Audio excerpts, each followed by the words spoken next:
స్వేచ్ఛ మరణానికి గల కారణం ఏంటో ఆ రిమాండ్ రిపోర్ట్ తెలుసుకుందాం.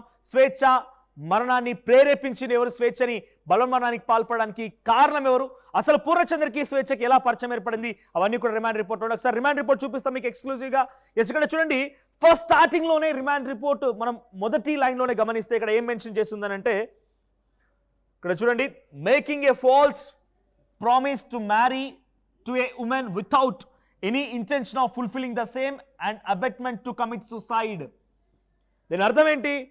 అది వీలు కాదు, సాధ్యపడదు అని చెప్పినా కూడా ఫాల్స్ ప్రామిస్ చేశాడు. ఒక మహిళని నేను పెళ్లి చేసుకుంటానని చెప్పి తప్పుడుగా తనకి ప్రమాణం చేసి, ఆయనకు ముందుగా తెలుసు వితౌట్ ఎనీ ఇంటెన్షన్, సో అసలు పెళ్లి చేసుకోవాలనే ఉద్దేశం లేకపోయినా పెళ్లి చేసుకుంటానని చెప్పి తప్పుడుగా తనకు ప్రమాణం చేసి అతను మరణించేందుకని కారణం కూడా అయ్యాడు. బలవన్మరణానికి పాల్పడే విధంగా ప్రేరేపించాడు, అబిట్మెంట్ టు కమిట్ సూసైడ్, ప్రేరేపించాడు అని ఉంది. సో ఇది స్టార్టింగ్ లైన్లో మీకు చాలా క్లియర్గా అర్థమవుతోంది. పూర్ణచంద్రని రిమాండ్కి పంపించేటువంటి ఈ రిమాండ్ రిపోర్ట్లో స్టార్టింగ్లోని ఈ లైన్ మెన్షన్ చేశారు.